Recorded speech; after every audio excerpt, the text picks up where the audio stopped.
इसलिए फेस एकदम डार्क। मैं सामने मैं सामने वाली जी जलाता हूँ। ओके। सर, मैं लाइव नहीं, जा मैं रही बंद हूँ करता हूँ। और जी सभी को सादर नमस्ते।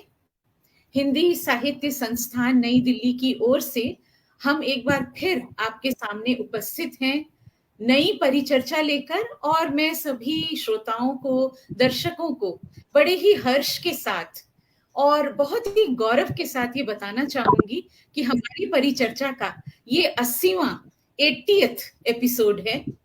पिछले वर्ष जब हम चले थे अपनी परिचर्चा को लेकर, कभी सोचा नहीं था कि ये सफर इतनी दूर तक जाएगा, और सबसे बड़ी बात, इतने सारे लोग नए हमारे साथ जुड़ेंगे, और इसके साथ हम नए नए विषयों पर बात कर पाएंगे। और जो हमारा उद्देश्य है परिचर्चाओं को आयोजित करने का, कि समाज में थोड़ी जागृति, जैसे कहते हैं सागर में एक बूंद भी यदि आप डालें तो भी आपका वो कंट्रीब्यूशन होता है, तो भी आप उसमें कुछ तो डालते हैं, कुछ तो सहयोग आपकी ओर से होता है। तो इसी मंशा को लेकर, इसी उद्देश्य को लेकर परिचर्चा हमने आरंभ की, और विभिन्न विषयों पर चर्चा करते करते आज जब हम अपने 80th एपिसोड पर पहुंचे हैं, तो आज हम बात करने जा रहे हैं कुछ कृत्रिमता की, कुछ ऐसी बात जो बहुत लोगों को नहीं लुभाती है, परंतु आज एक ऐसा समय है कि हमें उस कृत्रिमता को अपनाना ही है, यानी एक ऐसी बौद्धिक क्षमता जो कृत्रिम है, यानी आर्टिफिशियल इंटेलिजेंस। जितना मैंने पढ़ा, जितना मैंने ज्ञान अर्जित किया अपने बड़ों से, अपने गुरुओं से, अपने अनुभवों से, मैंने हमेशा यही जाना है कि मानव बुद्धि सर्वोत्तम होती है। और यही सीखते सीखते जब उम्र के इस पड़ाव में आती हूं, तो पता चलता है कि एक इंटेलिजेंस और भी है जो माना कि मानव निर्मित है, पर आज के क्षेत्र में क्योंकि विज्ञान इतनी प्रगति कर चुका है, विज्ञान ने नए नए आयाम छुए हैं, तो ऐसे में आर्टिफिशियल इंटेलिजेंस जैसे शब्द हम लोगों को के लिए जो कि इस उम्र में हैं और इतना अनुभव है, हमारे लिए काफी नया है।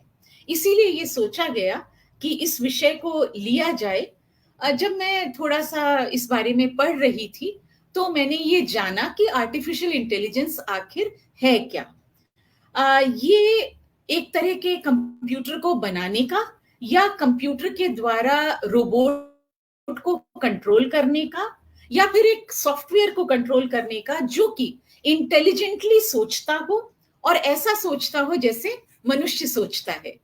तो यहां बात फिर भी वही आती है, जैसा कि मैंने आरंभ में कहा, कि मनुष्य की बुद्धि सर्वोत्तम है, किंतु यहाँ आर्टिफिशियल इंटेलिजेंस के माध्यम से बहुत सारी इंटेलिजेंस आज ऐसी है, बहुत सारे काम हम कर रहे हैं, जैसे मेरे घर में घर के कुछ सदस्यों के पास एप्पल का आईफोन है, तो वे हे सीरी कहते हैं, बड़े मजे से सब कुछ उन्हें मिलता है, जो कुछ वो चाहते हैं सब कुछ दिखाई देता है, वो बटन ऑन हो जाता है, कॉल लग जाती है। और अभी हाल ही में मैंने एक फिल्म देखी थी, तो उस लड़की को किडनैप कर लिया गया था, बाहर उसका फोन रखा था, तो उसने कहा हे सीरी इसको फोन लगाओ, और फोन लग गया और उसने बात की, और वो आकर उसको बचा कर ले गए। तो ये बड़ी इंटरेस्टिंग सी चीज भी है, कुछ चौंकाने वाली भी है।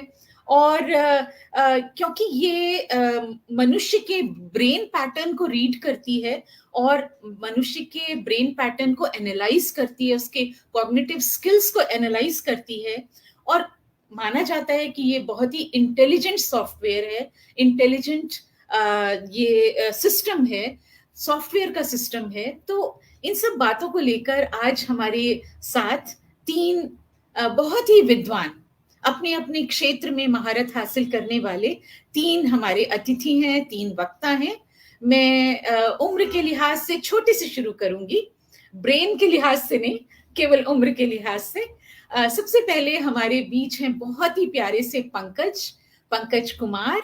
ये एनआईटी में पढ़ते हैं और एक बहुत ही ब्राइट स्टूडेंट रहे हैं हमेशा से, और मेरे बहुत ही प्यारे चहेते विद्यार्थी रहे हैं। और इन्होंने तमाम तरह की राष्ट्रीय प्रतियोगिताओं में, जिनमें एक बच्चा सोचता है, जैसे एनटीएससी है, केवीपीवाई है, इन सब में इन्होंने, ये स्कॉलर हैं इसके, और आज देश का नाम ऊंचा करने के लिए पढ़ाई कर रहे हैं, और हम सोचते हैं कि भविष्य इनका बहुत ही उज्जवल होगा, और जो ये सीख रहे हैं, जो ये दुनिया को बताएंगे, उससे निश्चित तौर पर समाज का और पूरे विश्व का लाभ होगा। दूसरे हमारे वक्ता आज जुड़े हैं बैंगलोर से। मैं बताना भूल गई, पंकज गोरखपुर से आज जुड़ रहे हैं, वैसे वो बैंगलोर में रहते हैं, कर्नाटक में। दूसरे हमारे वक्ता जुड़ रहे हैं आज, वे हैं अक्षर गुप्ता, ये भी कर्नाटक से हैं और बैंगलोर से हैं। इन्होंने बहुत तरह तरह की जॉब्स की और अपने आप को बहुत अपडेटेड रखा, बहुत अपग्रेड किया, और आज ये आर्टिफिशियल इंटेलिजेंस में काफी सारे प्रोजेक्ट्स हैंडल कर रहे हैं, और इनकी बहुत महारत है इस विषय पर। वैसे यूं कहूं कि इनकी बहुत सारे विषयों पर महारत है तो अतिशयोक्ति नहीं होगी, बहुत ही बहुआयामी व्यक्तित्व है इनका। तो इनका स्वागत है। पंकज, आपका भी स्वागत है। और बहुत ही आदर और सम्मान के साथ अपने तीसरे वक्ता का परिचय करवाना चाहूंगी। आप डॉक्टर हेमंत यादव हैं, और डॉक्टर हेमंत यादव के साथ मैंने बहुत सारा काम किया है, और सच कहूं तो काम कम किया है, सीखा ज्यादा है। और आप अंडर ग्रेजुएट्स और ग्रेजुएट्स को पढ़ाते हैं, हायर एजुकेशन में हैं, और सबसे बड़ी बात यह है कि बहुत सहृदय हैं, बहुत इंटेलिजेंट हैं, और पिछले 12 सालों से कैरियर काउंसलिंग भी कर रहे हैं प्रोफेसर होने के साथ साथ। तो एक बहुत ही सुंदर हमारे पास टीम ऑफ स्पीकर्स है। ज्यादा समय न लेते हुए, क्योंकि मैं सभी को बताना चाहूंगी, और ये बताने में मुझे बिल्कुल भी गुरेज नहीं है, बिल्कुल भी संकोच नहीं है, कि सच बताऊं तो मुझे इस विषय पर कुछ नहीं आता है। तो मैं तो सिर्फ मानव बुद्धि पर ही विश्वास कर सकती हूँ, जैसे मेरा बैकग्राउंड रहा है पढ़ाई का और जो मैंने सीखा। पर आज जब इस विषय को हमने लिया है तो मैं थोड़ा कम बोलूंगी, मैं सीधे पंकज के पास चलती हूँ। पंकज, आप ये बताएं कि सबसे पहले तो आर्टिफिशियल इंटेलिजेंस से आप क्या समझते हैं, उसके बाद आप मुझे ये भी बताएंगे कि आप जिस माहौल में हैं, आप कॉलेज में हैं, आप पढ़ रहे हैं, आप अपने आसपास की दुनिया के प्रति बहुत सजग हैं, मैं जानती हूँ बहुत ही जागरूक आप बच्चे हैं। तो आप एआई का क्या अपने आसपास विस्तार देखते हैं, और उसका भविष्य क्या देखते हैं, क्योंकि कल आपकी जॉब भी लगेगी, आप भी जाएंगे कहीं जॉब करेंगे। तो थोड़ा मुझे बताएं पंकज, और हमारे सभी दर्शकों को बताएं कि एआई से आप क्या समझते हैं। पंकज कुमार, आइए प्लीज। नमस्कार मैम, सबसे पहले तो आपका धन्यवाद कि आपने मुझे यह पटल दिया अपनी बात रखने के लिए। तो शुरुआत करते हैं हमारे टॉपिक से, जो है आर्टिफिशियल इंटेलिजेंस, कृत्रिम बुद्धि। सबसे पहले तो हम अगर इसको दो पार्ट में जोड़े तो कृत्रिम मतलब जो मानव निर्मित है, जो हमने बनाई है, ऐसी बुद्धि जो पहले नहीं थी लेकिन हमने अपने उपयोग के लिए निर्मित करी है। इसका आजकल उपयोग बढ़ता जा रहा है, जैसे जैसे युग आधुनिक होता जा रहा है, कंप्यूटर बहुत एडवांस हो रहे हैं, तो उसमें इसका इस्तेमाल हो रहा है। क्योंकि बहुत सारी चीज़ों पे हम देखते हैं ह्यूमन एरर्स हो सकती हैं, लाइक इंसान है गलती हो जाती है, लेकिन आर्टिफिशियल इंटेलिजेंस कुछ इस तरह प्रोग्राम किया जाता है कि उनको जो जो कहा गया वो exact same to same step follow करेंगे, उनसे वो बाहर नहीं जाएंगे, और उसी टाइम वो स्टिल अपना इंटेलिजेंस यूज कर रहे हैं कि इस कंडीशन में क्या करना है, लेकिन उनका एक लिमिट है, वो लिमिट के बाहर नहीं जाएंगे, और ह्यूमन एरर्स को मिनिमाइज किया जा रहा है। दूसरी बात आती है कि आर्टिफिशियल इंटेलिजेंस आगे कैसे हेल्प करेगा जॉब से रिलेटेड। तो सबसे पहले तो ये है कि मतलब आर्टिफिशियल इंटेलिजेंस ऐसा नहीं है कि बस सिर्फ एक ही तबका है जिसके काम का है। आर्टिफिशियल इंटेलिजेंस सबसे पहले उसके लिए हमें एक फिजिकल बॉडी चाहिए होती है, जैसे आपने कहा रोबोट। तो मतलब सिर्फ रोबोट ही एक आर्टिफिशियल इंटेलिजेंस का पार्ट नहीं है, कंप्यूटर में बहुत सारे सॉफ्टवेयर भी आते हैं जो आर्टिफिशियल इंटेलिजेंस के पार्ट हैं। तो एक मैन्युफैक्चरिंग का कॉस्ट है, तो मैन्युफैक्चर वहाँ पे नए जॉब्स क्रिएट होंगे एक्चुअली। फिर उसके बाद जब प्रोग्रामिंग की बात आती है तो उसमें तो ऐसा नहीं है कि सिर्फ एक जैसे सी लैंग्वेज में कोड लिख दिया काम हो गया, ऐसा नहीं था। सी लैंग्वेज पहले असेंबली लेवल लैंग्वेज में कन्वर्ट होती है, फिर उसे मशीन लैंग्वेज, ऐसी भाषा जो मशीन समझ सके हो, ऐसी भाषा में उसे बदला जाता है, तब जाकर वो कहीं आगे हमारे उपयोग के काम आती है। तो ऐसे हम ये कह सकते हैं कि ये कोई एक जगह सेंट्रलाइज नहीं होगा, इसका कोई केंद्र बिंदु नहीं होगा, ये भी मतलब पहले की तरह ही फैला हुआ इसका आयाम होगा, हर जगह कुछ ना कुछ इसका नया उपयोग होगा। और कुछ लोगों से मतलब मैंने सुना कि एआई आ रहा है, हमारी जॉब्स चली जाएंगी, तो ऐसा मेरे हिसाब से ऐसा नहीं होगा, क्योंकि जब मशीनी युग आया था, जब पूरे मानव समाज का मशीनीकरण हो रहा था, नई नई मशीनें बन के आ रही थी सामने, तब भी सबने यही कहा था कि मशीनें आ रही है, इंसानों का रोजगार खत्म हो जाएगा, इंसान कैसे गुजारा करेगा अपना। लेकिन हमने देखा ऐसा कुछ नहीं हुआ, मशीनें आगे बढ़ती रही, मशीनें डेवलप होती रही है, लेकिन इंसान उसके साथ डेवलप हुआ। ऐसा नहीं है कि सिर्फ मशीनें ही डेवलप हुई, इंसान कुछ नहीं कर पाया। मशीनों में भी बहुत सारे काम हुए जो इंसान के बगैर हो नहीं पाते थे, मैन्युफैक्चरेशन से लेकर के उसकी मैनेजिंग तक। तो ऐसे ही सेम एआई के साथ भी होगा। आपने लोगों सुना होगा कि द फ्यूचर इज डिजिटल, तो उस फ्यूचर के साथ हमें आगे बढ़ना है, हम एआई के साथ आगे बढ़ेंगे। और एआई कहते हैं ना कि हर सिक्के के दो पहलू होते हैं, तो हम जिस चीज का जिस तरीके से इस्तेमाल करें, कि एक चाकू है उससे हम खरबूजा भी काट सकते हैं और कुछ गलत काम भी कर सकते हैं, ठीक वैसे ही एआई है। तो एआई का इस्तेमाल हम ऐसे करें कि मानव समाज की भलाई हो। ऐसे में अगर किसी और काम के लिए इसका उपयोग किया जाए तो वहां पर तो उसका दुराभाव पड़ेगा ही, लेकिन फिर उसी के साथ हमें आगे बढ़ना है। हमें कोशिश करनी है कि इसके नेगेटिव साइड इफेक्ट्स कम हो और पॉजिटिव पे काम करना है। और वही बहुत सारी कंपनियां कर रही हैं, उसमें बहुत सारी चीजें वो ला रहे हैं, नई नई चीजें, कि जिससे कि हमें आसानी हो बहुत सारी चीजों को समझने में। क्योंकि मानव दिमाग है, हम कह सकते हैं मानव दिमाग बहुत ही अमेजिंग होता है, मतलब उसमें हम बहुत कुछ, मतलब मानव दिमाग के कंपैरिजन में कुछ ऐसा है नहीं। आर्टिफिशियल इंटेलिजेंस हम ये नहीं कह सकते इससे ऊपर है। आर्टिफिशियल इंटेलिजेंस में ये होता है कि हमने बहुत सारे मानव दिमागों में जो डाटा है वो मिलाकर हमने एक जगह कर दिया, और एक दिमाग वो सारा डाटा एक्सेस कर सकता है। तो ऐसा नहीं कह सकते कि वो उससे बेटर है, वो वही कर रहा है जो एक मानव दिमाग ने पहले कभी सोचा हुआ है। वो अपनी तरफ से कुछ नया ऐड नहीं कर सकता जब तक उससे कहा ना जाए। तो ऐसे ही जैसे कि हम क्रिएटिविटी की बात करें, तो इंसान के पंकज, अंदर आपने ये ये बात नहीं। कही। जी जी, हाँ बोलो बोलो तो मैं पंकज, कह रहा बोलो था कि बोलो। जी, तो आगे जब हम ऐसे बढ़ेंगे। पंकज बोलिए, हाँ तो बोलिए बेटा। जी मैम, हाँ जी, तो हमें एआई आप को बोलिए बोलिए लेकर के बेटा। चलना ही हाँ, पड़ेगा। एआई को लेकर के चलते रहेंगे हम आगे। हम एआई को समझेंगे, एआई हमें समझेगा। बहुत सारी ऐसी चीज है जो मतलब मानव दिमाग खुद जी। समझ नहीं सकता, क्योंकि उसके पास इनफ डेटा अवेलेबल नहीं होता। तो हम पूरे इंटरनेट का डेटा मिला करके एक दिमाग को दे रहे हैं कि तुम देखो, हमने तुम्हें डेटा दिया है और एक जॉब दी है, तो तुम इस डेटा से सर्च करो क्या जो रिलेटेड इंफॉर्मेशन तुमको मिलती है, और तुम हमें बताओ, फिर उसके आगे क्या करना है वो हम तय करेंगे। एआई बस एक जरिया है, लेकिन काम इंसान ही कर रहे हैं। पंकज, और फिर से क्रिएटिविटी जरिए है।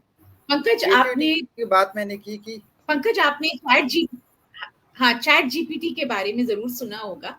चैट जीपीटी आजकल काफी बच्चे यूज कर रहे हैं, उसका बड़े भी कर रहे हैं। तो मैं, क्योंकि आप एक स्टूडेंट हैं अभी, मैं एक बात आपसे जानना चाहती हूँ। मैंने ये स्क्रीन के लिए कह दिया है उनसे, ये स्क्रीन यहाँ पर थोड़ा सा रुक गया है, आप ये ना समझे। हाँ आ गया। तो मैं ये जानना चाहती हूँ पंकज आपसे कि चैट जीपीटी का प्रयोग हम कर रहे हैं, मैं भी करती हूँ। अभी ये देन भी डॉक्टर हेमंत यादव की ही है, इन्होंने मुझे सिखाया, इन्होंने मुझे बताया, फिर थोड़ी अक्षर ने मेरी हेल्प की और ये हो गया। और मुझे बहुत मजा भी आ रहा है, मुझे बहुत सारी चीजें नई नई मिल रही हैं, क्योंकि अब वो सारी लैंग्वेजेस इनेबल्ड है, तो हिंदी में भी मुझको काफी कुछ मिल रहा है, इंग्लिश में तो मिलता ही है।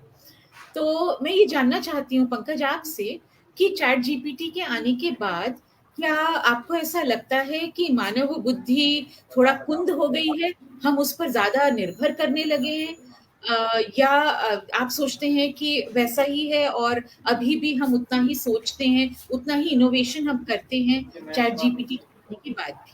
आपकी क्या राय है? मैम, अगर हम ऐसे देखें तो चैट जीपीटी एक टाइप से इंटरनेट है, लेकिन थोड़ा फास्ट है। हम इंटरनेट पे सर्च करते रह जाते, कोई चीज हमें चाहिए होती है, चैट जीपीटी वो काम हमारे लिए करता है कि हमें जो चाहिए इंटरनेट से ढूंढ कर उसने ला दिया। लेकिन कुछ ऐसे काम भी है चैट जीपीटी, जैसे हमने देखा कि कुछ लोग कविताएं लिखवा लेते, कुछ लोग अपने आर्टिकल स्कूल के लिखवा रहे हैं, तो वो कुछ नया नहीं कर रहा है चैट जीपीटी। वो इंटरनेट पे जाएगा, वो चेक करेगा बॉक्सेस की इससे रिलेटेड क्या इन्फॉर्मेशन मिल रही है, फिर वो 4-5 इन्फॉर्मेशन कलेक्ट करके उसको सिंक्रोनाइज करेगा और फिर हमें प्रोवाइड करेगा। तो ऐसा नहीं है कि मानव बुद्धि कुंद हो गई है, लेकिन हमारा उस पे बहुत अच्छा, ज्यादा निर्भर रहना भी सेफ नहीं है, क्योंकि ना, अति का भला कुछ नहीं बिल्कुल, होता है। अति का चैट भला कुछ जीपीटी नहीं होता। एक्चुअली मतलब चैट जीपीटी बस एक माध्यम है हमारी मदद के लिए। किसी को कोई मदद, उससे अच्छी जानकारी प्राप्त कर रहा है। अब मान लीजिए हम बहुत पहले था, हम किताबों में खोजते थे कि कोई भी चीज चाहिए होती थी, हम इंसाइक्लोपीडियाज देखते थे। फिर इंटरनेट आया, इंटरनेट पे हमें थोड़ी आसानी हुई। फिर चैट जीपीटी आया, चैट जीपीटी सीधे हमारी मदद कर रहा है। तो मतलब ये है कि बिल्कुल, बस बिल्कुल। जो हमारा इंफॉर्मेशन सर्च करना है उसकी स्पीड, उसकी गति तेज हो गई है। वो इसका सुगम भी मानव हो गया, बुद्धि पे ऐसे कुछ जी, असर नहीं, इसका मानव सुगम हो बुद्धि गया, पे असर नहीं पड़ा। नहीं पड़ा है। ओके। और इससे कुछ एक बात है होमवर्क्स बच्चे होमवर्क कर लेते हैं चैट जीपीटी से। अभी कुछ न्यूज़पेपर में ऐसी आई है सूचनाएं, ऐसे पता चला है, और वो पकड़े गए हैं, टीचर्स ने पकड़ लिया, क्योंकि टीचर्स भी चैट जीपीटी पर देखते हैं उन चीजों को। तो ऐसी ऐसी चीजें बहुत अच्छे। पंकज, बहुत सुंदर आपने बात की, और आज के कार्यक्रम की शुरुआत आपने बहुत अच्छे से की। मंच के उस पार हमारे बहुत सारे लोग जो हमारे साथ जुड़े हैं, मैं उनका अभिनंदन करना चाहूंगी। निधि भार्गव मानवी जी हमारे साथ हैं, और पूनम शुक्ला जी हमारे साथ हैं, संजय पोद्दार जी हमारे साथ हैं, सुरेंद्र शर्मा सागर जी हमारे साथ हैं, और पूनम शुक्ला जी हमारे साथ हैं, और हमारे साथ कवि बालाजी चौहान सर हैं। तो आप सभी का बहुत बहुत अभिनंदन। आप जुड़े रहिए, क्योंकि आज की जो परिचर्चा है वो बहुत ही इंफॉर्मेटिव होने वाली है। पुष्पलता तनेजा जी हमेशा की तरह शुरुआत से जुड़ी हैं, और पूनम शुक्ला जी कह रही हैं बहुत सुंदर विषय। पूनम शुक्ला जी भी कर्नाटक में हैं आजकल, तो कुछ आज कर्नाटक वालों का यहाँ पर भार अधिक है। डॉक्टर विनीता साहनी भी हमारे साथ जुड़ रही हैं, और शुरू से जुड़ी हैं। ये हमारी परिचर्चा के साथ आप जुड़े रहिए, क्योंकि जैसा मैं कह रही थी कि आज हम बहुत सारी चीजें अपने आसपास देखते हैं, जैसे सेल्फ ड्रिवन कार्स हम देखते हैं, ऑटोमेटिक कार जिसको हम बोलते हैं। तो ऑटोमेटिक कार बड़ा आश्चर्य होता है शुरुआत में जब आई थी, ऐसे कैसे होगा, अपने आप ब्रेक कैसे लग जाएगा, अपने आप कैसे रुक जाएगी गाड़ी, अपने आप कैसे लेफ्ट चली जाएगी, राइट चली जाएगी, गाड़ी को कैसे पता?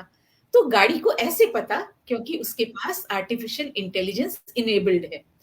तो इन सब बातों के साथ, जैसा मैंने कहा था कि मैं सभी वक्ताओं से चाहूंगी कि भरपूर इंफॉर्मेशन हमारे दर्शकों और श्रोताओं को दे। मैं आपके पास आती हूँ अक्षर, और अक्षर आप मुझे बताएं कि आप आज के सिनेरियो को देख रहे हैं, आज के समय को देख रहे हैं, आप स्वयं भी जॉब कर रहे हैं, एआई के प्रोजेक्ट्स कर रहे हैं। आप क्या सोचते हैं एआई के बारे में? जिन प्रोजेक्ट्स को आपने किया उनमें आपने एआई का प्रयोग कैसे किया? साथ ही साथ आप भविष्य क्या सोचते हैं एआई का? क्या आप सोचते हैं कि इससे मानव बुद्धि, वही प्रश्न उधर वाला है कि जो मैंने पंकज से पूछा था, कि मानव बुद्धि इससे क्या कुंद होने जा रही है, या एक चैलेंज है ये एक पूरी सभ्यता, मानव सभ्यता के सामने? अक्षर प्लीज। नमस्ते। तो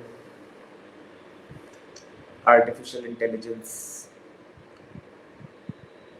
बाय द वे, आप जो लोग कमेंट्स में अपने क्वेश्चंस लिख रहे हैं, बहुत ज़्यादा इंटरेस्टिंग चीज़ें डाल रहे हैं, और मैं पढ़ रहा हूँ वो क्वेश्चंस, और मुझे लगता है कि आर्टिफिशियल इंटेलिजेंस के ऊपर जो हमारा कॉन्वर्सेशन है उसको स्टार्ट करने के लिए कुछ क्वेश्चंस और कुछ कमेंट्स जो अभी तक आए हैं उन्हीं से स्टार्ट करना चाहिए।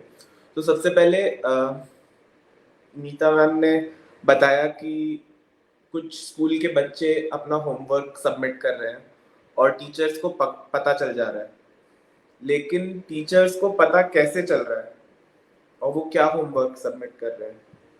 तो कुछ बच्चे अपने स्कूल के जैसे इंग्लिश के एसे क्वेश्चंस के प्रॉम्प्ट्स, जैसे write an essay about some poem, तो पोएम को चैट जीपीटी करके एक सॉफ्टवेयर है, वेबसाइट है, उसमें डाल रहे हैं और उससे पोएम की समरी निकलवा रहे हैं और उससे जैसे मान लीजिए क्वेश्चन ये पूछा जा रहा है उनकी टेक्स्ट बुक में कि how does the poet feel when he writes about this flower, कि कवि को इस फूल के बारे में लिखते समय कैसा महसूस हुआ।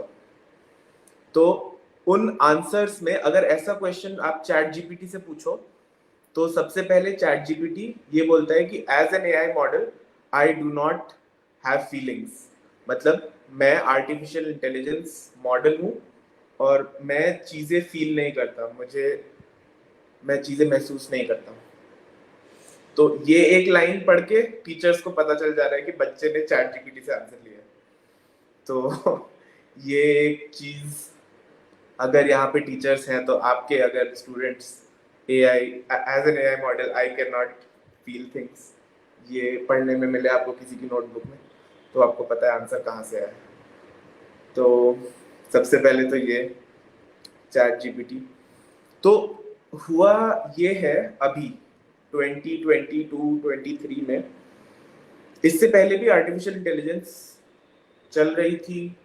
एक्चुअली 1950s से काम शुरू हुआ है आर्टिफिशियल इंटेलिजेंस में, लेकिन अभी रिसेंटली 2010s के आसपास पहली बार ऐसा हुआ कि जो मॉडल्स रिसर्चर्स ने थ्योरेटिकली बनाए थे, मतलब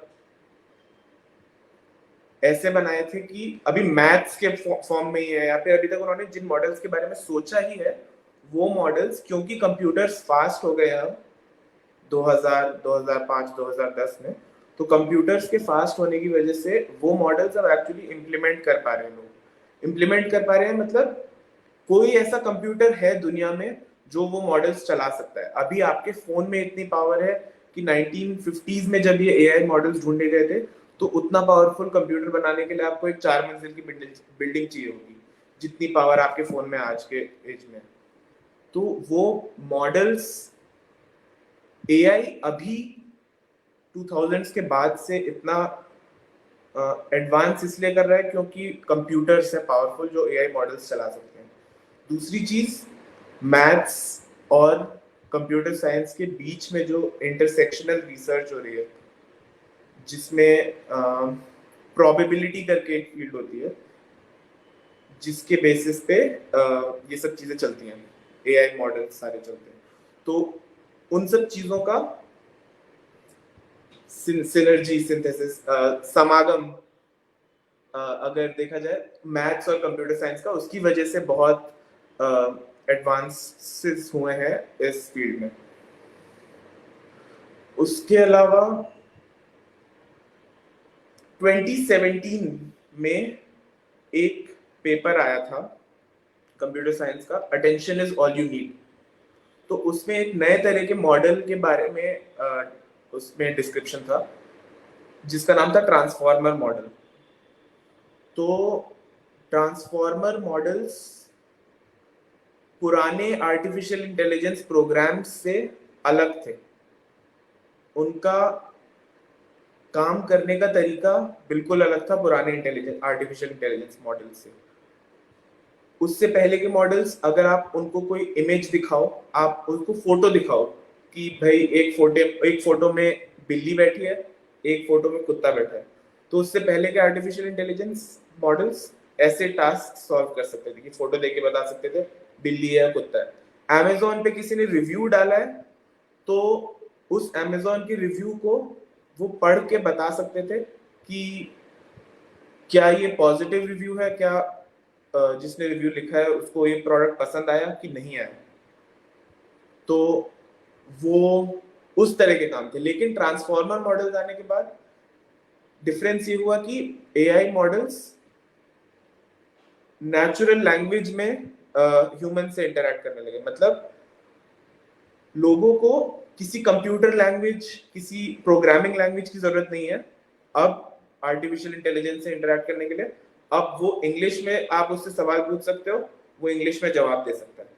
तो ये चीज आने के बाद से अभी बहुत ज्यादा हाइप है आर्टिफिशियल इंटेलिजेंस के बारे में। तो इन सब की वजह से बहुत सारे नए प्रोडक्ट्स और सर्विसेज लॉन्च होंगे। लोगों के जीवन में और काम में स्पेशली दो तरह से इम्पैक्ट होगा। एक ये होगा कि कुछ लोगों का काम इजी हो जाएगा और कुछ लोगों को नई चीजें बनाने के लिए नए आइडियाज आएंगे जो इन आर्टिफिशियल इंटेलिजेंस टेक्नोलॉजीज को यूज करेंगे। तो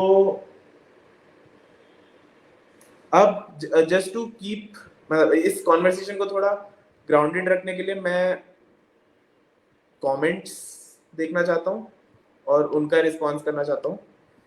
तो सबसे पहले कुमार सुरेंद्र सागर ने लिखा है, मशीन से बेरोजगारी तो बढ़ी है।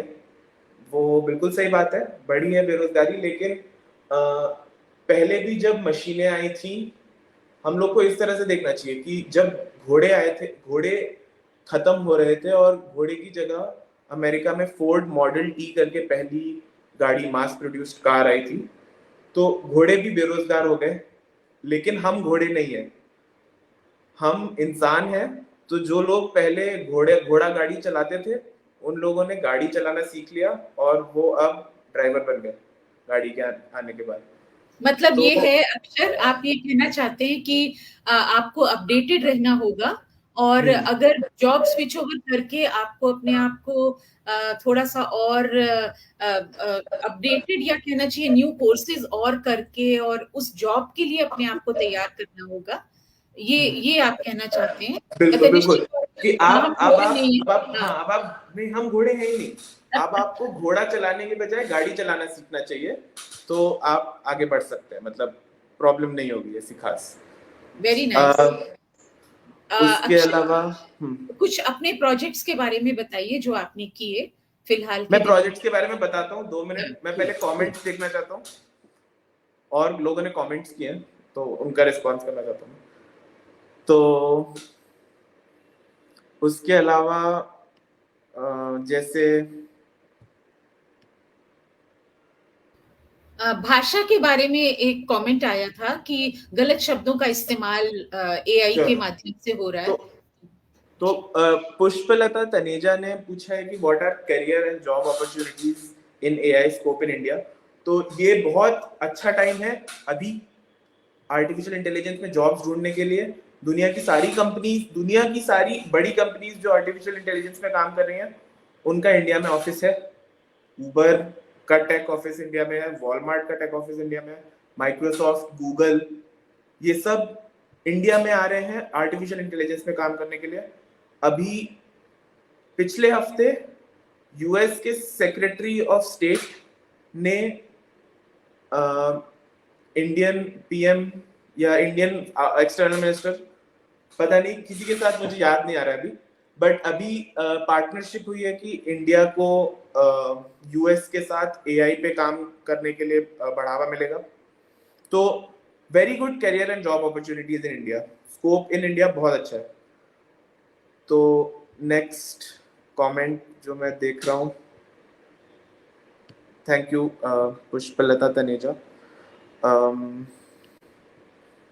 या गलत इस्तेमाल कैसे रोकें उसके उदाहरण हमारे सामने आ रहे हैं।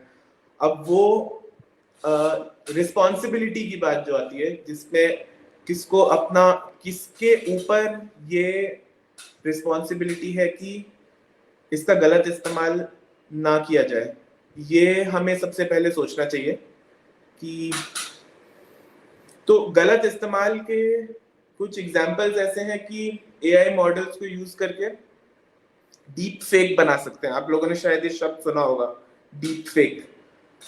मतलब ऐसा हो जाएगा कि किसी जानी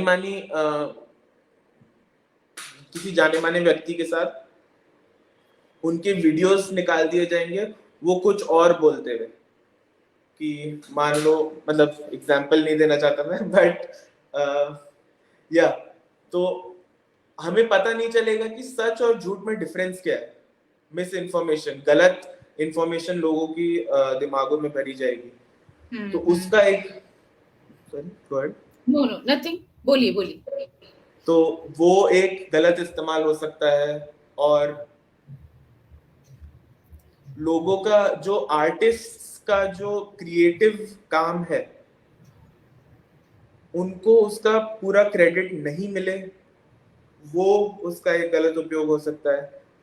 अब इसके बारे में अगर हम बात करें क्रेडिट के बारे में और कॉपीराइट इश्यूज के बारे में, तो जो अभी रिसेंटली इमेज मॉडल्स आए हैं, आप लोगों ने शायद एआई जनरेटेड इमेजेस के बारे में देखा होगा, तो वो बाकी आर्टिस्ट्स ने जिन्होंने अपनी इमेजेस ऑनलाइन डाल रखी हैं उनसे ही ट्रेन होते हैं। तो क्या ये मॉडल्स बनाने वाले लोग उनकी क्रिएटिविटी चोरी कर रहे हैं? जैसे मीता मैम ने बोला था स्टार्टिंग में कि हॉलीवुड में राइटर्स की, लेखकों की स्ट्राइक हो रखी है, तो क्या हम जो एआई मॉडल्स से अगर हम स्क्रीन प्ले लिख रहे हैं या फिर अगर हम अपनी कहानी लिख रहे हैं, तो क्या हम किसी और का क्रिएटिविटी, किसी और का मेहनत हम चुरा रहे हैं? तो ये क्वेश्चंस हमारे सामने हैं और इनके बारे में हमें सोचना पड़ेगा। तो और हमें कल सोच लेना चाहिए था इन चीज़ों के बारे में। हम ऑलरेडी लेट हो चुके हैं इन चीज़ों के बारे में सोचने के लिए, क्योंकि ये टेक्नोलॉजीज आ चुकी हैं और इनके ऊपर ये यूजेबल है आज की डेट में। तो या क्या इससे बैंक फ्रॉड्स भी बढ़ने की चांसेस हैं? एआई के जैसे जैसे फोन अनलॉक करना, ये सब तो है ही एआई के माध्यम से होता है, तो क्या इस तरह फाइनेंशियल, मतलब ऐसे हमें ये सब बहुत इसका जो इम्पैक्ट होगा वो दुनिया हम अभी सोच भी नहीं सकते हैं कि अभी से 10 साल बाद दुनिया कैसी होगी। क्या पता तब तक बैंक फ्रॉड की प्रॉब्लम बचे ही ना, मतलब बैंक फ्रॉड हो ही ना रहे हो, कुछ और ही प्रॉब्लम हो सकती है। हमें ये सोचना पड़ेगा कि क्या प्रॉब्लम्स हो सकती है। ये सब बहुत सोसाइटी को बहुत फंडामेंटल लेवल पे चेंज करने वाली टेक्नोलॉजी है। हम लोगों का ह्यूमन क्रिएटिविटी, ह्यूमन वर्क, एक इंसान जो काम करता है, एक इंसान की जो क्रिएटिविटी है, उसकी वैल्यू कितनी रह जाएगी अगर रोबोट सारा फिजिकल काम कर पाएंगे और आर्टिफिशियल इंटेलिजेंस मॉडल्स सारा मेंटल काम कर पाएंगे। तो हमें उस लेवल पर सोचना चाहिए कि क्या हमारे, अगर कंप्यूटर्स ये सारा काम कर सकते हैं तो हमारे काम की वैल्यू क्या है, हम अपना टाइम किस तरह से स्पेंड करना चाहते हैं, और इन सब चीजों से जो मतलब वैल्यू जनरेट हो रही है वो वैल्यू किसके पास जा रही है। क्या जो लोग काम कर रहे हैं उनको किसी तरह से वैल्यू मिल रही है या नहीं मिल रही है? तो उस डायरेक्शन में हमें सोचना चाहिए। Bank frauds definitely, bank frauds बढ़ेंगे, लेकिन banks, coming back to employment, banks अभी सबसे ज्यादा मशीन लर्निंग इंजीनियर्स और एआई स्पेशलिस्ट हायर कर रहे हैं। तो नेचुरली अगर गलत काम करने वाले लोगों के पास टूल्स आ रहे हैं तो आपका पैसा सिक्योर रखने वाले लोगों के पास भी टूल्स आ रहे हैं। बिल्कुल बिल्कुल बिल्कुल। So intelligence can be used in either way, ऐसे भी और वैसे भी, negative and positive. Very good. You want to tell something about your project? मैं अभी तो एक कॉन्वर्सेशन ऐसी आई थी बीच में कि क्या हमें जो आजकल जो लोग कुछ साल पहले कॉलेज पास आउट होके निकले हैं उनको क्या अभी एआई के बारे में सीख लेना चाहिए जिससे कि वो अपस्किल कर पाए अपने आप को या फिर आगे बढ़ पाए जॉब में। तो मैं जिस चीज में काम कर रहा हूँ, मेरा रोल ये है कि 2 से 3 साल एक्सपीरियंस वाले जो सॉफ्टवेयर इंजीनियर्स हैं, जो आईटी प्रोफेशनल्स हैं, उनको कैसे अपस्किल किया जा सकता है ताकि वो अपने डे टू डे में एआई को इफेक्टिवली यूज कर पाए।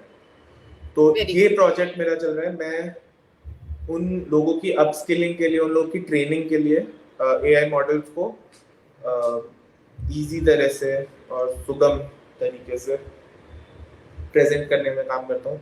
कुछ प्रोजेक्ट्स जो उन स्टूडेंट्स के लिए हमने प्रैक्टिस प्रोजेक्ट्स बनाए हैं, तो उसमें एक एग्जांपल है कि एक एआई चैटबॉट बनाया। चैटबॉट मतलब इंटरफेस उसका ये है कि आप एक चैट व्हाट्सएप की तरह अपने फोन में टाइप कर रहे हैं और सामने से जवाब आ रहा है।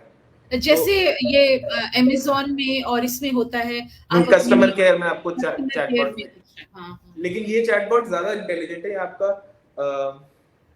क्योंकि ये ट्रांसफॉर्मर मॉडल से बने हुए हैं, जैसे मैंने बताया था 2017 में जो नए मॉडल्स आए थे, तो ये चैटबॉट्स आपका जवाब ज्यादा अच्छे से समझ सकते हैं। तो एक चैटबॉट बनाया उन बच्चों, उन स्टूडेंट्स के लिए, लर्नर्स के लिए, कि अगर कोई इंसान अमेज़न पे या किसी वेबसाइट पे जाता है लैपटॉप खरीदने के लिए, तो वो चैटबॉट उस यूजर से रेलेवेंट क्वेश्चंस पूछेगा कि आप क्या काम करते हैं, दिन में आप कौन सी एप्लीकेशंस चलाते हैं, क्या आप माइक्रोसॉफ्ट वर्ड चलाते हैं, क्या आप गूगल क्रोम चलाते हैं, क्या आप कोई गेम्स खेलते हैं, आपकी नौकरी किस तरह की है, क्या आपको ट्रैवल करना पड़ता है, अगर ट्रैवल करना है तो आपके लैपटॉप की बैटरी अच्छी होनी चाहिए, अगर आपको गेम्स खेलने हैं तो पावरफुल होना चाहिए लैपटॉप।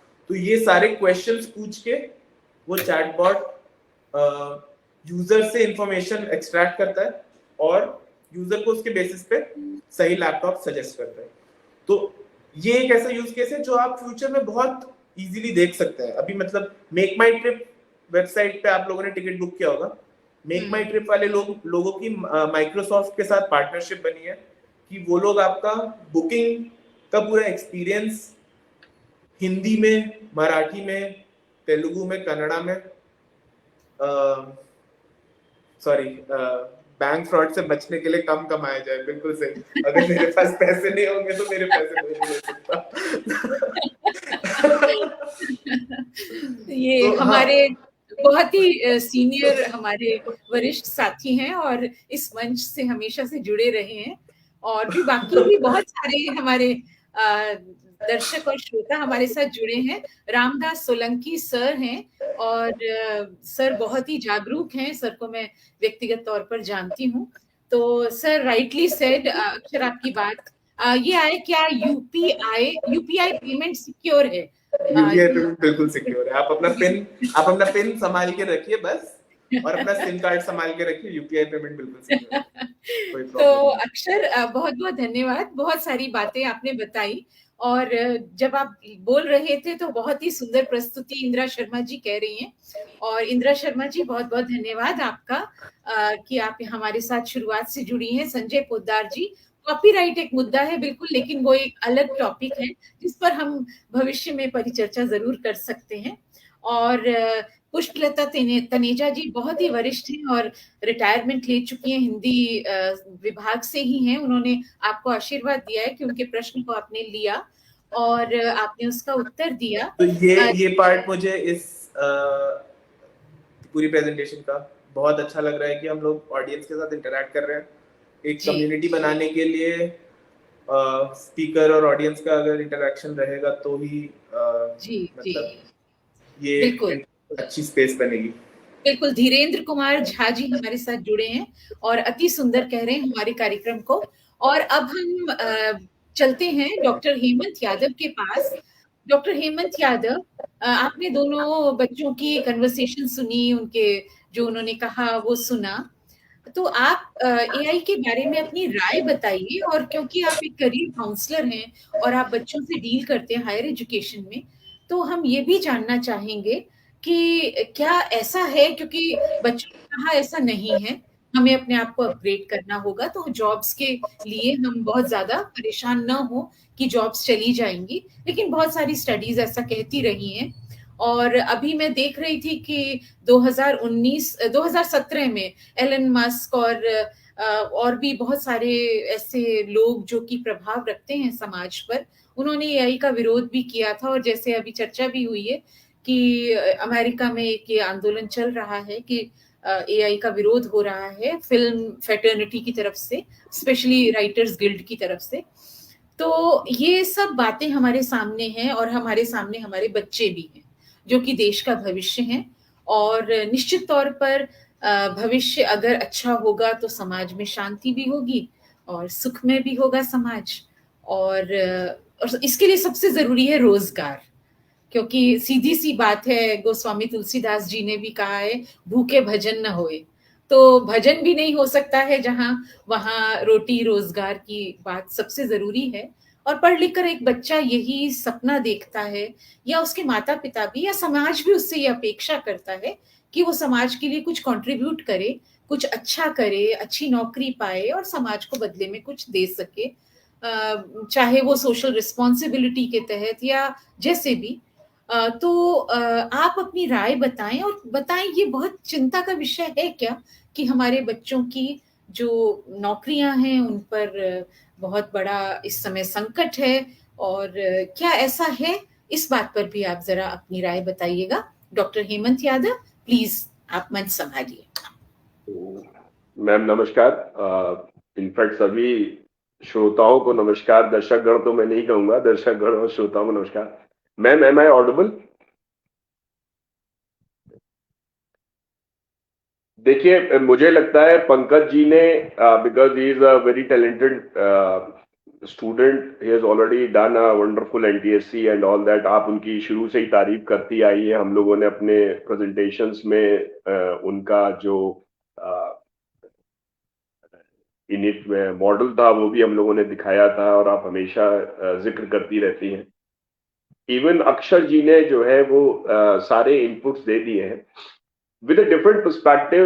देखिए, पहली चीज तो ये है कि साहब नौकरियां चली जाएंगी, ये तो ऐसा कुछ नहीं है।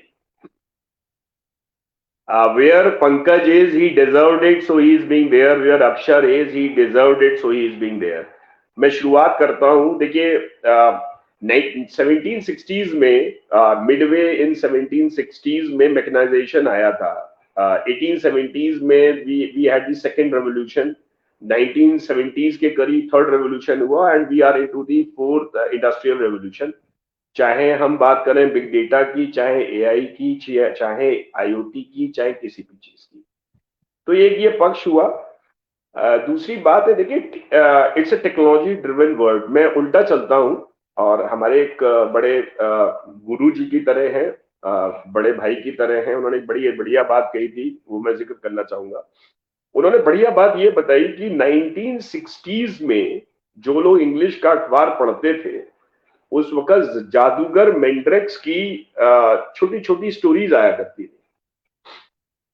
तो I will follow little bit of Advaita Vedanta, जहां पर मैं 4 लोगों का एग्जाम्पल इसलिए ले रहा हूं। मैं मैम का भी एग्जाम्पल ले रहा हूं, पंकज जी का भी एग्जाम्पल ले रहा हूं, और जो श्रोता का जुड़े हुए हैं वो भी, और अक्षर जी का भी एग्जाम्पल ले रहा हूं। We become what we think most of the time, ये वेदांता भी कहता है। कहीं ना कहीं पंकज जी ने सोचा होगा कि मेरे को यार इंजीनियरिंग करनी है, मुझे एआई में जाना है, या अक्षर जी ने सोचा होगा यार मुझे एआई में करना है। तो if you come back, we even I go back to my career as a professional career counsellor और ट्रेनर। तो मैं ये मानता हूँ, एज ए ट्रेनर मैंने 2002 में सोचना शुरू कर दिया था कि नहीं हेमंत बाबू यार तुम्हें अच्छा बोल रहे हैं, and you started reading according to it. तो पहली चीज है, हम वो बनते हैं जिसके बारे में हम ज्यादातर समय सोचते हैं। That is we become what we think most of the time, that what Advaita Vedanta says that. Number 2 point again which is very very important, वो भी बड़ा इंपॉर्टेंट है, बड़े इंपॉर्टेंट होता है, we attract what we feel. अब हम जगजीत सिंह के गाने सुनने लगे साहब, ठीक है, आप सुबह उठिए और ऑल नेगेटिव थिंग जला लीजिए, तो वही फीलिंग्स जनरेट होना शुरू हो जाती है। मैं क्यों इस पॉइंट को कह रहा हूं, 2 चीजों को। तीसरी पॉइंट हमारे लिए बड़ा इंपॉर्टेंट आ जाता है, वो ये कहता है, ये बहुत इंपॉर्टेंट है, और ये जादूगर मैंड्रेक्स से कोरिलेटेड है कि 1960s में जो लोग अखबार पढ़ते थे वो देखेंगे कि उस जमाने में वॉकी टॉकी दिखाए गए। उस जमाने में स्टोरीज में दिखाया गया कि एक व्यक्ति बहुत दूर है और कोई एक फोन नुमा चीज से बात कर रहा है, और हमने 2000 के दशक में देखा कि मोबाइल फोन इजाद हुए, कोई कंप्यूटर टाइप की चीज है। आपने उड़ने वाली कार तब सोची गई, आज आप देख रहे हैं कि वो चीज हो रही है। तो थर्ड पॉइंट, जो फाउंडेशन सीबीएसई का भी है, जो फाउंडेशन मुझे लगता है किसी भी चीज का है, दैट इज जो वेदांता तीसरी बात कहता है, that is we create what we imagine. कहीं ना कहीं हमने जो भी जीवन में, चाहे वो हिंदी का टीचर हो, चाहे इंग्लिश का टीचर हो, चाहे पंकज जी हो, चाहे मैं हेमंत जी हूं, चाहे अक्षर जी हो, हम आज जो भी क्रिएट कर रहे हैं वो पहले हम इमेजिन कर रहे हैं। तो जब बिगेस्ट पार्ट वेयर हम लोग as a human mankind we are top of the world is IQ could be good by the artificial intelligence or machine learning or computer science, but EQ level जो 21st century की skills कही जा रही हैं कि problem solving है, कि व्यक्ति को कैसे मैनेज करना है, प्रॉब्लम सॉल्विंग कैसे करनी है, इनोवेशन कैसे करना है, तो मुझे लगता है ये जो विरोध है कि लोग की साथ क्रिएटिविटी या आप चैट देखिए, चैट जीपीटी और any Google can give you a good insight, वो आपको एक डायरेक्शन बता सकता है, लेकिन वो क्रिएटिविटी नहीं ला सकता। जो क्रिएटिविटी बोलने में हम ला सकते हैं, जो अक्षर जी अपने एक्सपीरियंस से, जो उन्होंने एक्सपीरियंस आज से हो सकता है जब छठी क्लास में रहे हो तब एक्सपीरियंस लिया हो, पंकज जी ने जब 7वीं क्लास में टीचर के इम्पैक्ट का एक्सपीरियंस लिया हो, जो एक्सपीरियंस वो ला सकते हैं वो मुझे लगता है कि दूसरा व्यक्ति नहीं ला सकता। तो एक चीज तो हमको समझनी पड़ेगी कि जॉब्स, जो कि अक्षर जी ने भी कहा, पंकज जी ने भी कहा, उस चीज को मैं ऐड ऑन करूंगा। देखिए, पहली चीज मुझे अभी भी याद है कि जब भी हम कोई ट्रांजैक्शन करते थे आईसीआईसीआई बैंक में, तो पहले क्या होता था कि बड़ा ट्रांजैक्शन होता तो कॉल सेंटर से फोन आता था, फिर एसएमएस आने लगा। अभी पिछले मैंने 6 महीने के अंदर देखा है ऑटोमेटिक वॉइस कॉल आती है कि whether you have done a transaction of 1 lakh rupees or 50,000 rupees. Now this is the working of an AI कि AI कैसे इम्पैक्ट करेगा, लेकिन इसका मतलब ये नहीं है कि नई प्रकार की जॉब जनरेट नहीं होगी। मैं कुछ एग्जांपल्स लेता हूं, उससे आपको आइडिया लग जाएगा। आज की डेट में इंडिया में टोटल मिलाकर अगर 1000 यूनिवर्सिटीज हैं, तो 1000 यूनिवर्सिटीज में आप जान के ताज्जुब करेंगे कि पिछले 3 वर्षों के अंदर कम से कम 70% एडमिशन ऑनलाइन हो रहा है।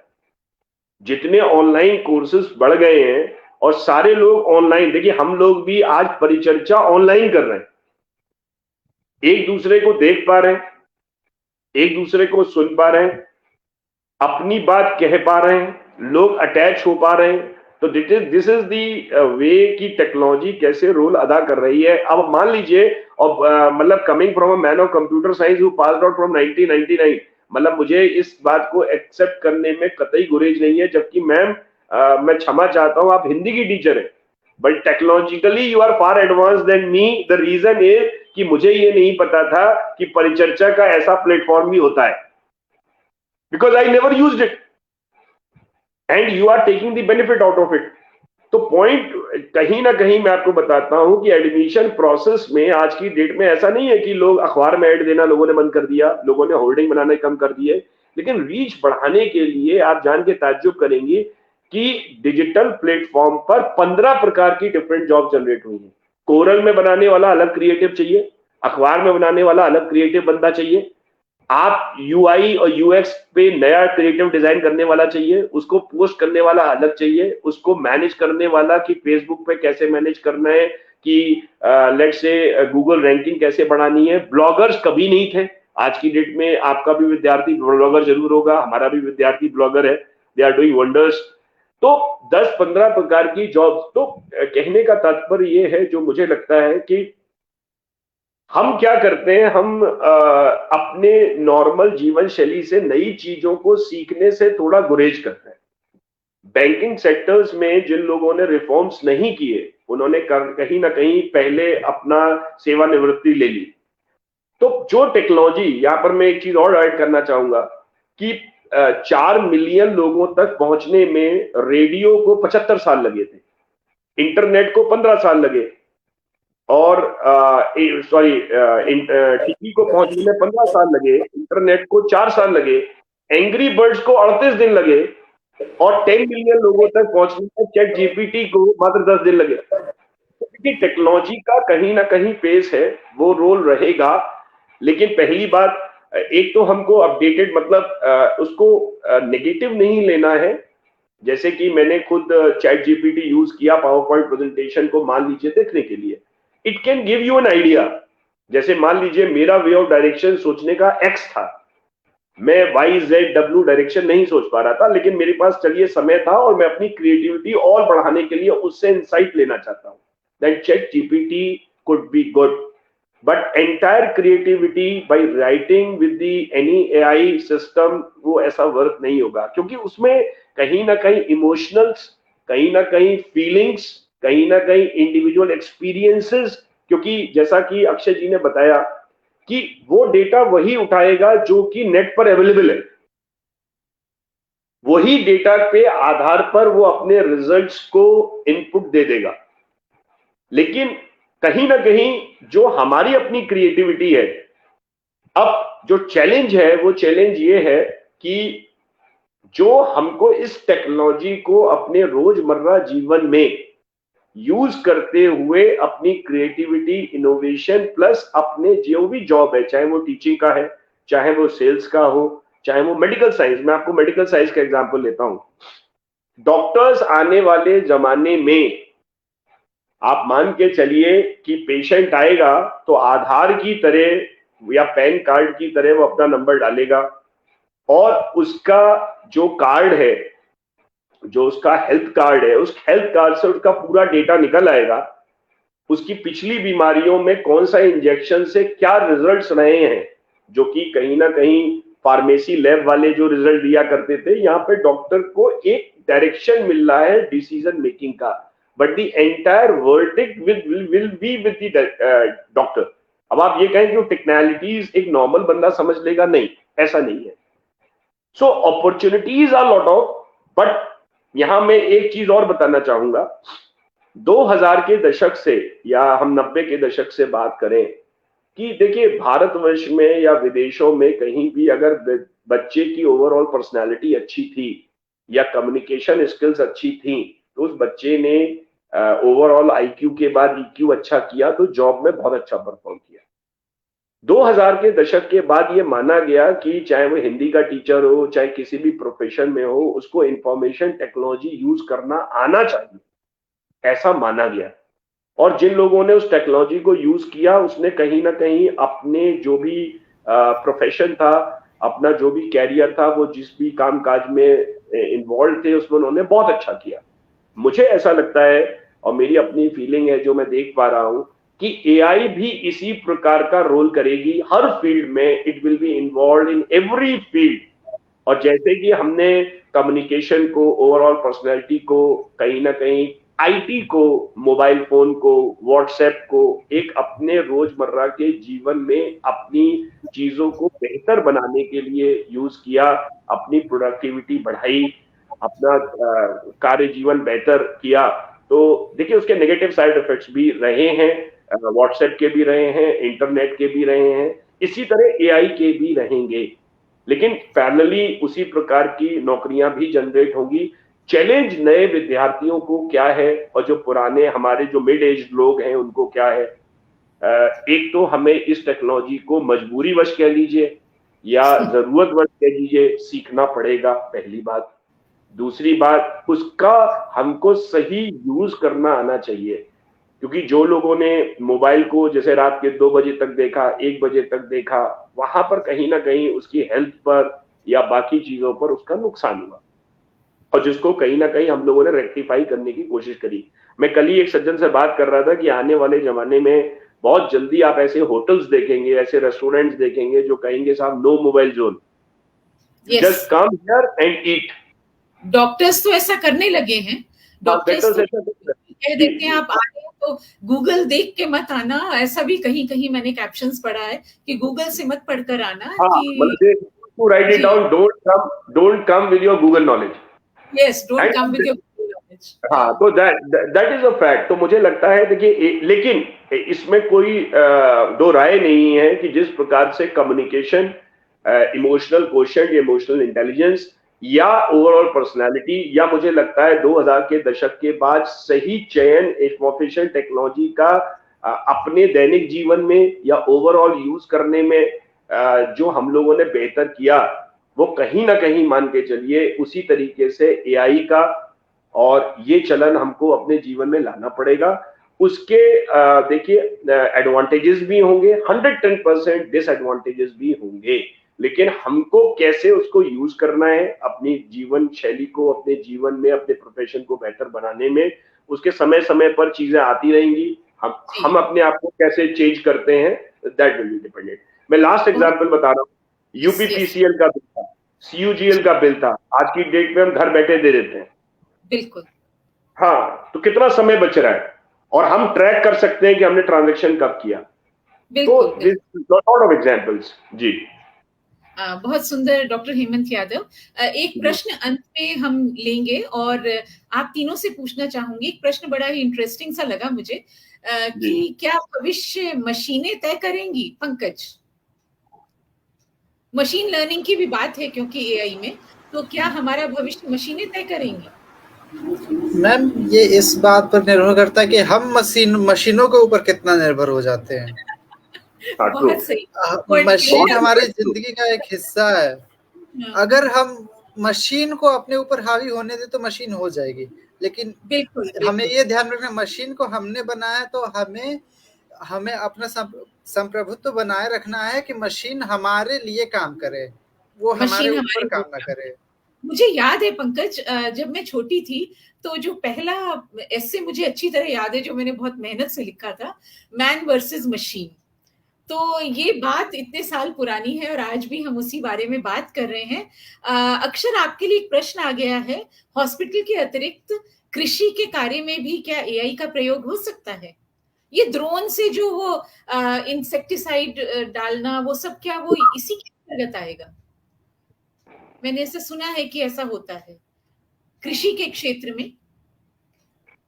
म्यूट हैं आप, म्यूट है। कृषि तो हाँ, एग्रीकल्चर के क्षेत्र। सबसे पहले तो वेल सेड पंकज, हम मशीन को कैसे यूज करते हैं उस पे डिपेंड करता है कि वो हमारा फ्यूचर कैसा है उनके साथ। तो एग्रीकल्चर हाँ जरूर हो सकता है, मतलब इंसेक्टिसाइड डालने से ज्यादा इस चीज में यूज केस देख सकते हैं हम एग्रीकल्चर में कि मान लीजिए एक बहुत बड़ा एरिया है, उस पूरे एरिया में खेती, मतलब आपकी फसलों की हेल्थ कैसी है, कि कितने, अगर मान लीजिए पानी भरा हुआ है तो 70% बाढ़ आ गई, 70% खेतों में पानी भरा हुआ है, अब तो उसका कितना बड़ा रिस्पॉन्स होना चाहिए, या फिर पानी कम है तो 60% खेतों में इस एरिया के खेतों में पानी कम हो रहा है, इसकी वजह से फसलें ग्रीन की जगह ब्राउन हो रही है। तो हम अपना एक्शन उसकी वजह से ज्यादा पिन पॉइंट कर सकते हैं, हमें हर जगह जाके पूछना नहीं पड़ेगा। मतलब सीड्स की क्वालिटी, बीजों की क्वालिटी और इन सब पर भी कुछ रिसर्च हो रही होगी एआई के माध्यम से, जिससे कि, क्योंकि कृषि से तो सब चीजें जुड़ी हैं, चाहे वो ट्यूबवेल हो, जेनेटिकली मॉडिफाइड सीड्स में के डिजाइन में, जीन डिजाइन में हो सकता है कुछ कर रहे हो, बट रेगुलर सीड्स का जो रिसर्च होता है वो तो बायोलॉजिस्ट करते हैं, तो उनका एआई से ज्यादा अभी तक ऐसे कोई ज्यादा टूल्स नहीं है। Okay, very nice. और अंत में बताना चाहोगे कि इससे पहले कि मैं आगे बढ़ूं, मैं साबिर जी का स्वागत भी करूंगी, अभिनंदन भी करूंगी, और उन्होंने सलाम भेजा है। और साबिर जी हमारे मंच के एक बहुत ही अच्छे वक्ता हैं और प्रोफेसर है केमिस्ट्री के, तो ये विषय उनको काफी इंटरेस्टिंग इसलिए भी लग रहा होगा। तो बहुत बहुत स्वागत आपका। पूनम जी का फिर से आया है लाजवाब विश्लेषण, तो सभी वक्ताओं को इसका श्रेय जाता है। जैसा कि मैं पहले ही कह चुकी हूँ कि मेरी बहुत ज्यादा दखल इसमें नहीं है। अक्षर, क्या कहना चाहेंगे कि भविष्य क्या मशीनें तय करेंगी?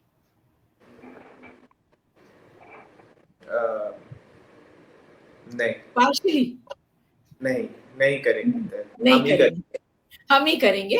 सो इस जज्बे के साथ कि भविष्य हमारा होगा, दोनों हमारे युवा वक्ता कह रहे हैं कि भविष्य हम तय करेंगे। डॉक्टर हेमंत यादव, आप क्या कहते हैं, भविष्य कौन तय करेगा, मशीनें या मनुष्य? नहीं, देखिए, मशीन मनुष्य द्वारा बनाई गई है, और पंकज जी या Akshar ji is absolutely right, and these are young minds and young people, and I ditto on to that. देखिए, मैं आपको बताऊं,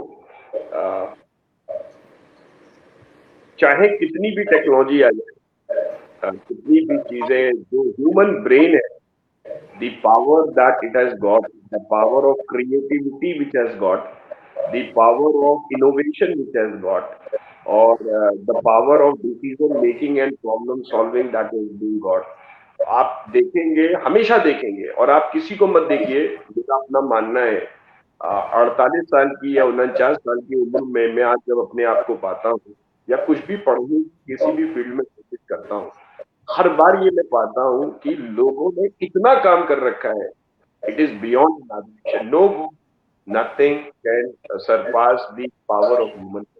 power of but human. Contrary to the side, एक बात जरूर कहूंगा कि जो कुछ लोग ऐसे होते हैं जो इस टेक्नोलॉजी का कितना गलत इस्तेमाल कर ले जाए, that will be dependent, but the entire power lies with the humans. इसमें कोई मतलब दो राय नहीं है. मैं पंकज जी और अक्षय जी के साथ बात में. जी, बहुत सुंदर डॉक्टर हेमंत यादव. मैंने बात वहीं से शुरू की थी कि सारी दुनिया सुंदर है पर मनुष्य तुम सुंदरतम हो, श्री सुमित्रानंदन पंत जी की ये कविता है. तो बात हमारी फिर वहीं पर आकर समाप्त होती है कि मशीनों को मनुष्य ने बनाया है, चाहे किसी भी प्रकार के रोबोट्स हों, चाहे आर्टिफिशियल इंटेलिजेंस के अलग अलग सॉफ्टवेयर्स हों, सबको मनुष्य ने बनाया है. तो हम ये तो बिल्कुल तय मान सकते हैं कि मशीनें तय नहीं करेंगी भविष्य, भविष्य मनुष्य ही तय करेगा, चाहे वह अपनी ब्रेन की इंटेलिजेंस से करे या आर्टिफिशियल इंटेलिजेंस से करे. मेरे ख्याल से हमारी चर्चा में हमने सारी बातों को जो कि आज के विषय से संबंधित थी ले लिया है. बचपन में मैंने एक फिल्म देखी थी जिसका नाम था स्पेस ओडिसी. उसमें कुछ कुछ दिखाया गया था जो वो तब तो बड़ा लगता था कि बड़ा कैरिस्मेटिक है, बड़ा करिश्मा से भरा हुआ है और ऐसा कैसे हो सकता है. ये शायद 2000 के आसपास कभी रिलीज हुई होगी फिल्म. बचपन तो नहीं, हाँ काफी बड़े होने के बाद देखी थी, लेकिन फिल्म में बहुत कुछ भौचक्का कर देने वाला था. आज हम देखते हैं वो सब कुछ रियल है, वो सब कुछ हो रहा है और शक्ति तो शक्ति होती है, चाहे वो जब न्यूक्लियर बॉम्ब्स आए, न्यूक्लियर शक्ति बनी तो उसका अच्छा और बुरा प्रयोग हम ही ने किया. ये भी एक शक्ति है और इस इंटेलिजेंस का प्रयोग हम कैसे करते हैं, हमारे साइंटिस्ट उसको और पॉजिटिव बनाएंगे हमारे लिए, समाज के लिए, देश के लिए, पूरे विश्व के लिए, और हम भी उसको किस तरह से उपयोग में लाते हैं ये हम पर निर्भर करता है. इसलिए आज की परिचर्चा में इसी निष्कर्ष के साथ आप सभी का धन्यवाद देते हुए मंच के इस पार और मंच के उस पार सभी श्रोताओं, सभी दर्शकों का अभिनंदन करते हुए, वंदन करते हुए, एक बार फिर से सबका धन्यवाद, आभार व्यक्त करते हुए, दोनों बच्चों को बहुत सारा आशीर्वाद. और डॉक्टर हेमंत यादव, आपसे बहुत कुछ सीखने का हमेशा मौका मिलता है. आज फिर बहुत सारी चीजें आपने मुझे सिखाई, इसके लिए आपका आभार. और हम अगली परिचर्चा में अगले सोमवार फिर किसी नए विषय को लेकर आपके सामने उपस्थित होंगे और हो सकता है हमारे वक्ता भी नए हों और हो सकता है हम इन्हीं हीरो में से किसी एक को फिर बुलाना चाहें. तो आप आए, यहाँ अपना समय दिया. 1 घंटा देना आसान नहीं होता है, फिर भी आपने समय दिया, उसके लिए बहुत बहुत आभार.